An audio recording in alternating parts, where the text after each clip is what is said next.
প্রিয় ভাইয়েরা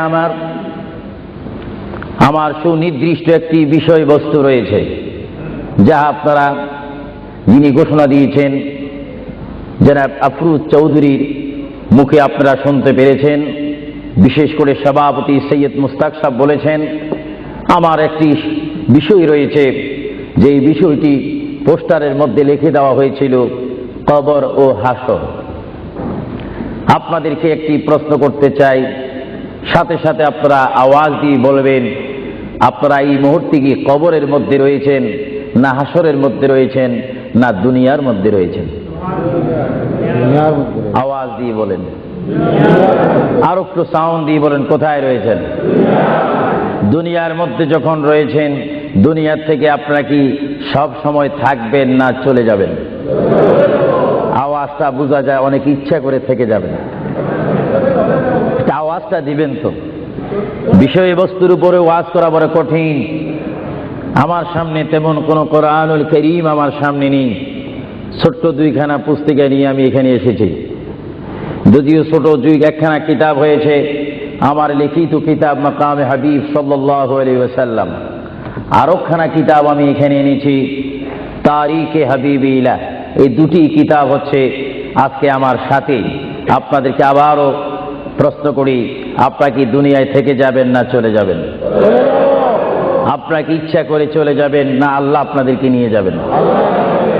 আপনাদেরকে যখন আল্লাহ নিয়ে যাবেন, তাহলে এই দুনিয়ার মধ্যে পাঠিয়েছেন কে? চিৎকার দিয়ে বলুন, কে? আপনি ইচ্ছা করে আসেননি, ইচ্ছা করে যাওয়ার ক্ষমতা কার ইচ্ছায় আপনি এসেছেন? আল্লাহ। আমরা সবাই কার ইচ্ছায় আসলাম? আল্লাহ। কার ইচ্ছায় চলে যাব? আল্লাহ। তাহলে এই জমিনের মধ্যে হুকুম চলবে কার? আল্লাহ।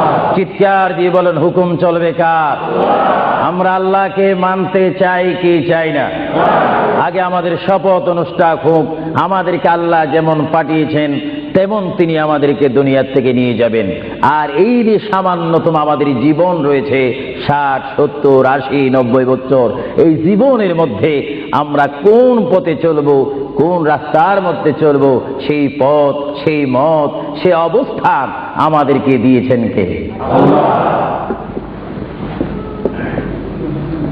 ভাইরা আমার, সর্বময় ক্ষমতার মালিক আল্লাহ এই পৃথিবীতে আমাদেরকে পাঠাইলেন আল্লাহ। এবং এই পৃথিবীতে বান্দা তার প্রিয় বান্দা হবে যদি বান্দা তার খালেককে চিনতে পারে। বান্দা সে যদি আল্লাহর শুকর, আল্লাহকে আল্লাহর মতো চিনতে পারে, তিনি হয়ে যাবেন আল্লাহ ওয়ালা। যদি বলুন, কি ওয়ালা? আওয়াজটা আর একটু মহাব্বতে দিবেন। বাংলাদেশে 20-25 হাজার শ্রোতা হয়তো, এই জন্য আজকে ওয়ার্ল্ডাম, বিশেষ করে কুইন এলিজাবেথ হল, বিশাল একটি হলের মধ্যে আমার প্রবাসী ইমানি সুন্নি মুসলমান ভাইয়েরা, বাঙালি ভাইয়েরা উপস্থিত হয়েছেন। আমার কতই আনন্দ পাচ্ছি, কতই আল্লাহর শুকর আদায় করতে পারছি। চিন্তা করলে মনে হয় যুক্তরাজ্যের জমিনে রয়েছি, পরিবেশ দেখলে মনে হয় বাংলাদেশে ওয়াজ করতেছি। আরো জোরে বলুন না সুবহানাল্লাহ। আপনাদের দেশের প্রেম আপনাদের অন্তরে আছে কিনা? আরো জোরে বলুন, আছে কিনা? ভাইরা আমার, মহান রব্বুল আলামিন আমাদেরকে এই বিশাল পৃথিবীর বুকে পাঠিয়েছেন। কেন পাঠিয়েছেন, কি জন্য পাঠিয়েছেন, তার একটি সুনির্দিষ্ট বিষয় রয়েছে। আল্লাহ রাব্বুল আলামিন সকলকে পাঠিয়েছেন তার জমিনে, তার পথে আন্দোলন করে, তার পথের মধ্যে শ্রম দিয়ে, তার পথের মধ্যে নিজকে প্রতিষ্ঠিত করে, তার পথের মধ্যে নিজকে মুসলমান করে আখিরাতে গিয়ে তার আসল স্থান জান্নাত লাভ করার জন্য আল্লাহ রাব্বুল আলামিন আমাদেরকে প্রথম দুনিয়ার মধ্যে পাঠাইলেন। চিৎকার দিয়ে বলুন সুবহানাল্লাহ। প্রিয় ভাইয়েরা আমার, আল্লাহকে আমরা চিনতে চাই, আল্লাহকে আমরা দেখতে চাই, আল্লাহকে আমরা পেতে চাই। আল্লাহকে পেতে হলে, আল্লাহকে চিনতে হলে, আল্লাহকে দেখতে হলে একটি মাধ্যমের প্রয়োজন রয়েছে, উসিলার প্রয়োজন রয়েছে। সেই উসিলা হচ্ছে, সেই মাধ্যম হচ্ছে সবাই বলুন মুহাম্মাদুর, আরো জোরে বলুন না মুহাম্মাদুর। আল্লাহ এক, এই দাওয়াত আমাদেরকে দিয়েছেন। সবাই বলুন দুনিয়া আখিরাতের বাদশা মুহাম্মাদুর। এই কথার মধ্যে কি আমি কোনো মিথ্যা কথা বললাম নাকি, কোনো ফাঁক ফুক দিলাম নাকি? মহান রব্বুল আলামিনের পরিচয় আমরা পেয়েছি কি সরাসরি না রসুলের মাধ্যমে? রসুলের উপর আল্লাহ রব্বুল আলামিন একখানা বিশাল কিতাব নাজিল করেছেন, যে কিতাবের নাম বলুন আল কোরআন। জোরে বলুন কিতাবটির নাম কি? যে কোরআন শরীফের মধ্যে কোনো সন্দেহ নাই। বলুন কোরআন শরীফের মধ্যে কোনো সন্দেহ? আর এই কোরআন এমন একটি কোরআন, যে কোরআন শরীফের সাথে মানুষের সম্পর্ক হলে ওই মানুষটি কোরআনের সাথে সম্পর্ক ঘটলে ওই মানুষটি আল্লাহ ওয়ালা হয়ে যায়, নবী ওয়ালা হয়ে যায়, ওলি ওয়ালা হয়ে যায়। চিৎকার দিয়ে বলুন সুবহানাল্লাহ। এখন আমাদের জীবনের পরিবর্তন ঘটার প্রয়োজন আছে কিনা? আমরা যদি এই বিশাল পৃথিবীর থেকে চলে যাই, এই বিশাল পৃথিবীর থেকে যদি আমাদেরকে বিদায় নিতে হয়, অবশ্যই আমরা খালি হাতে চলে যাব। আর খালি হাতে যদিও চলে যাই, আমাদের কাঁধের মধ্যে দুইজন ফেরেশতা রয়েছে, কিরামান কাতিবিন। দুইজন ফেরেশতা আমাদের জিন্দেগীর ইতিহাস, জিন্দেগীর ঘটনাগুলি লিখতেছেন, ক্যাসেট করতেছেন। আমরা যেন এমন ভাবে কবরে যাই, এমন ভাবে হাসরের ময়দানে উঠি, আল্লাহ যে দায়িত্ব দিয়ে আমাকে আপনাকে এই বিশাল পৃথিবীর বুকে পাঠিয়েছেন, ওই মহান রব্বুল আলামিনের হুকুম আমার আপনার এই জিন্দেগীর মধ্যে, জীবনের মাধ্যমে বাস্তবায়ন করতে হবে কি হবে না? আরো জোরে বলুন হবে কি হবে না? আপনারা কি করতে চান না এখন থেকে শুরু করতে চান? এখন থেকে আপনি এখন এক বলবেন, দুই বলার সময় নেই, তিন বলবেন, চার বলার সময় নেই, ওয়ান বলবেন, টু বলার সময় নেই। মুহূর্তের মধ্যে আমার আপনার সামনে মৃত্যুর পরোয়ানা আসতে পারে কি পারে না? মৃত্যুর পরোয়ানা পাঠাইবার মালিককে। যদি তিনি এই মুহূর্তে কেউ মৃত্যুর পরোয়ানা পাঠিয়ে দেন, কোন আন্দোলন করার ক্ষমতা আছে নাকি? আজরাইল আলাইহিস সালাম কোন আন্দোলন মানে না। আল্লাহ রাব্বুল আলামিন কোরআন শরীফের মধ্যে বলেন, আমার পৃথিবী, আমার আসমান, আমার জমিন, আমার সবকিছু, আমি আমার জমিনের মধ্যে এক নম্বর জাতি, সৃষ্টির শ্রেষ্ঠ জাতি মানব জাতিকে আমি করেছি। এই জন্য আল্লাহ রাব্বুল আলামিন কোরআন শরীফের মধ্যে বলেন, লাকাদ খালাকুনাল ইনসানা ফি আহসানি তাকওয়িম। চিৎকার দিয়ে বলুন সুবহানাল্লাহ। আমরা মানুষ, আমাদেরকে আল্লাহ সৃষ্টি করেছেন। কোন সৃষ্টি জানেন? আমাদের ক্লাস কোথায় আমাদের জানা উচিত। 7টি জমিন বলেন আর 7টা আসমান বলেন।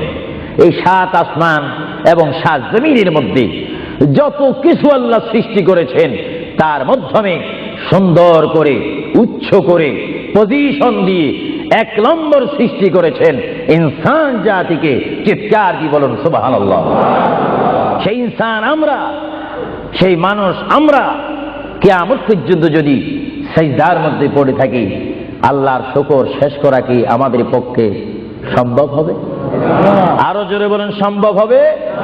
মহান আল্লাহ আমাদেরকে ইচ্ছা করলে অন্য কোন জাতি করে, অন্য কোন জাতির মধ্যে, হায়াওয়ানের মধ্যে জানোয়ার করে, পাখি করে, বাঘ করে, কুকুর করে, ইত্যাদি জাতের মধ্যে পাঠাইতে পারতেন তিনি ইচ্ছা করলে। কিন্তু কোন জাতের মধ্যে তিনি আমাদেরকে পাঠাননি। তিনি এমন একটি জাতের মধ্যে, এমন একটি মখলুকের মধ্যে আমাদেরকে তিনি সৃষ্টি করেছেন, পজিশন দিয়েছেন, যেই পজিশন আল্লাহ নিজেই পছন্দ করেছেন। চিৎকার দিয়ে বলুন সুবহানাল্লাহ। তাহলে আল্লাহ রাব্বুল আলামিন যখন তার ইচ্ছা অনুযায়ী আমাদেরকে সৃষ্টি করেছেন, তাহলে এই বিশাল পৃথিবীতে চলতে হলে আমরা ইচ্ছা মানব কার? আরো জোরে বলুন কার?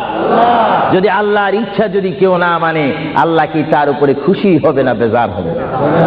আল্লাহ যদি বেজার হয়ে যায়, আপনার কি স্বপ্ন যোগ হলো কি জান্নাতে যাওয়া যাবে নাকি? মুঠো হবে না, কখনো না। এজন্য আল্লাহ রাব্বুল আলামিন কোরআন শরীফের মধ্যে বলেন, আমার ভাইয়েরা আমার সাথে বলুন, বিসমিল্লাহির রাহমানির রাহিম। তাফসীরে রুহুল বায়ানে দেখি, তাফসীর রুহুল বায়ানে আমি নিজেই পড়ি, তাফসীরে আব্বাসীর মধ্যে পড়ি, তাফসীরে কবীরের মধ্যে পড়ি। আল্লামা ইমাম ফখরুদ্দিন রাজি রহমতুল্লাহ আলাইহি তিনি তাফসীরের মধ্যে তাফসীর করেন। তাফসীরে খাজাইনুল ইরফানের মধ্যে দেখি, তাফসীরে নঈমের মধ্যে দেখি, তাফসীরে রাজভির মধ্যে দেখি, তাফসীরে আজিজের মধ্যে দেখি আমার প্রিয় নবী মুহাম্মদ রাসূলুল্লাহ সাল্লাল্লাহু আলাইহি ওয়াসাল্লাম বলেন, আমার কোন উম্মত যদি একবার মুহাম্মদের সহিত বিসমিল্লাহ শরীফ তেলাওয়াত করে সঙ্গে সঙ্গে মহান প্রভু তার আমলের মধ্যে 190টি সওয়াব দান করবে। চিৎকার দিয়ে বলুন সুবহানাল্লাহ, আরো জোরে বলুন না সুবহানাল্লাহ। আমার প্রিয় মুসলমান ভাইয়েরা, আপনারা বলেন আপনারা সওয়াব চান কি চান না? আমাদের যথেষ্ট পরিমাণ গুনাহ আছে কিনা? গুনাহ মাফ করতে হলে বিপরীত কি ফিট করতে হবে? নেক ফিট করতে হবে, সওয়াব ফিট করতে হবে। সবাই জোরে শুনি বলুন বিসমিল্লাহির রহমানির রহিম। বিসমিল্লাহর একটি তাফসীর হচ্ছে গোটা কোরআন শরীফ, তাওরীত, জবুর, ইনজিল এই 4টি কিতাব তেলাওয়াত করলে যত সওয়াব হবে, কোরআন শরীফ পড়লে তার চাইতে 3 গুণ বেশি সওয়াব হবে। জোরে বলুন না সুবহানাল্লাহ। আর গোটা কোরআন শরীফ পড়লে যত সওয়াব হবে, তাহলে একবার সূরা ফাতিহা আলহামদুলিল্লাহ শরীফ তেলাওয়াত করলে তার চাইতে বেশি সওয়াব হবে। সুবহানাল্লাহ বলুন না সুবহানাল্লাহ। আর একবার বিসমিল্লাহ শরীফ তেলাওয়াত করলে যত সওয়াব হবে, আলহামদুলিল্লাহ পড়লে তার 3 গুণ বেশি সওয়াব হবে। আর বিসমিল্লাহ শরীফ পুরা উচ্চারণ না করে যদি একবার কোন মুসলমান ইমানদার যদি বলে বিসমিল্লাহর বা শব্দ মুখে যদি উচ্চারণ করে, গোটা বিসমিল্লাহ পড়লে যত সওয়াব হবে, একবার বা শরীফ উচ্চারণ করলে তত সওয়াব হবে। চিৎকার দিয়ে বলুন সুবহানাল্লাহ। আল্লাহ রাব্বুল আলামিন আপনারা আগেই বলেছেন এই পৃথিবীতে আসার ইচ্ছা করেছেন আল্লাহ, আমাদেরকে ইচ্ছা করে তিনি পাঠিয়েছেন এবং তিনি আমাদেরকে আবার বিশাল পৃথিবীর থেকে নিয়ে যাবেন। এই জন্য আল্লাহ রাব্বুল আলামিন কোরআন শরীফের মধ্যে বলেন ওয়ামা খালাকুতুল জিন্না ওয়াল ইনসা ইল্লা লিয়াবুদুন। সুবহানাল্লাহ বলেন। আমার আল্লাহ বলেন আমি আমার পৃথিবীর বুকে সৃষ্টি করেছি জিন জাতিকে, আমি সৃষ্টি করেছি এবং ইনসান জাতিকে। এই দুটো জাতিকে একমাত্র আমি সৃষ্টি করেছি, তৈরি করেছি সুন্দর করে। আমার জমিনের মধ্যে আমার বান্দারা আমার ইবাদত করবে। জোরে বলেন সুবহানাল্লাহ। ভাইরা আমার, কোন সন্তান যদি তার পিতার কথা মানে, পিতা কি বেজার হয় না খুশি হয়? কোন সন্তান যদি তার মায়ের কথা মানে, তখন কি মা বেজার হয় না খুশি হয়? আর আল্লাহর বান্দা যদি আল্লাহর কথা শুনে, আল্লাহর বান্দা যদি আল্লাহর কথা মতো তার জীবনকে বাস্তবায়ন করে, আল্লাহর বান্দা যদি আল্লাহর হুকুম মোতাবেক তার জীবনকে যদি পরিচালনা করে, আমার আল্লাহ বলে বান্দারে জীবনে তুই আমাকে দেখলি না, আমাকে তুমি দেখলা না। হ্যাঁ বান্দা, আমাকে না দেখি আমার প্রিয় বন্ধু মুহাম্মদুর রাসূলুল্লাহ সাল্লাল্লাহু আলাইহি ওয়াসাল্লামের মাধ্যমে আমার পরিচয় পেয়ে আমি মহান আল্লাহকে যখন তুমি স্বীকার করেছো, আমি তোমার জন্য আটখানা ব্যস্ত রিজার্ভ রেখে দিলাম। জোরে বলেন সুবহানাল্লাহ, আরো জোরে বলেন সুবহানাল্লাহ। নারায়ে তাকবীর, নারায়ে রিসালাত। ভাইরা আমার, এই পৃথিবী আখিরাতের সমতুল্য 1 সেকেন্ড নয়। এই পৃথিবী ক্ষুদ্র একটি সময়। আল্লাহর প্রিয় নবী এই জন্য পৃথিবীকে তিনি বলেছেন আদ-দুনিয়া মাজরাতুল আখিরা, আদ-দুনিয়া মাজরাতুল আখিরা। আল্লাহর প্রিয় নবী মুহাম্মদুর রাসূলুল্লাহ সাল্লাল্লাহু আলাইহি ওয়াসাল্লাম বারবার ঘোষণা দিয়েছেন, হে আমার সাহাবীরা, আমি তোমাদেরকে জানাই দিলাম, তোমরা তোমাদেরকে দাওয়াত পৌঁছাই দিলাম। এই দুনিয়া এমন একটি দুনিয়া, যে দুনিয়া হচ্ছে আখিরাতের সঞ্চয় করার একটি স্থান। জোরে বলেন সুবহানাল্লাহ। এই দুনিয়াতে যে যাই করবে তার ফলাফল সে হাসরের ময়দানে হাতে নিবে। আর হাসরের ময়দান এমন একটা কঠিন ময়দান হবে, যে ময়দানে যদি আল্লাহর বান্দাগণ ডাইন হাতে আমলনামা পায়, সে অবশ্যই মনে করতে হবে আমার জন্য জান্নাতের দরজা অপেক্ষা করতেছে। চিৎকার দিয়ে বলেন সুবহানাল্লাহ। আর যে বাম হাতে পায় আমলনামা, যদি কেউ বাম হাতে পেয়ে যায়, কোন নারী হোক, কোন পুরুষ হোক, রাষ্ট্রপতি হোক, প্রেসিডেন্ট হোক, মন্ত্রী হোক, ওসি হোক, ডিসি হোক, আল্লামা হোক, আল্লামাতুল ফাহামা হোক, ইসলামী চিন্তাবিদ হোক, অন ইসলামিক চিন্তাবিদ হোক, যদি বাম হাতে আমলনামা পায়, আল্লাহ রসুল বলেন উম্মত যদি তোমার বাম হাতে আমলনামা চলে যায়, অবশ্যই তুমি জাহান্নামী।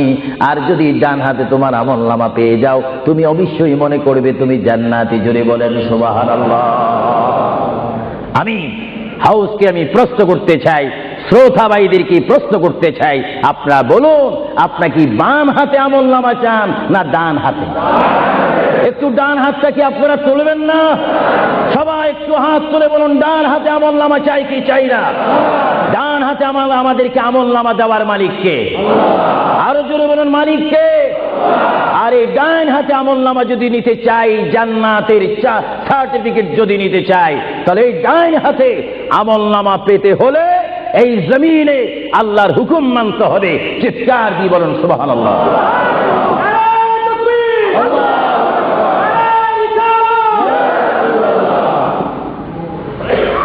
যারা আল্লাহর হুকুমকে মেনেছেন তারা হয়েছেন সাহাবায়ে কেরাম। জোরে বলেন কি?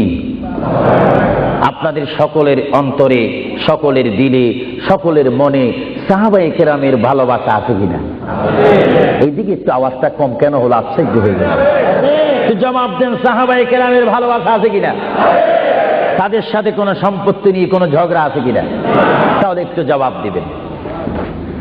রাসূলুল্লাহ বলেন, উম্মত তোমরা যদি নিজের জীবনকে জিরো থেকে যদি হিরো করতে চাও, ডাউন থেকে যদি উচ্চ মুকাম সৃষ্টি করতে চাও, মা আনা আলাইহি ওয়া আসহাবি, আমাকে তোমরা অনুসরণ করবে অথবা আমার সাহাবায়ে কেরামকে অনুসরণ করবে।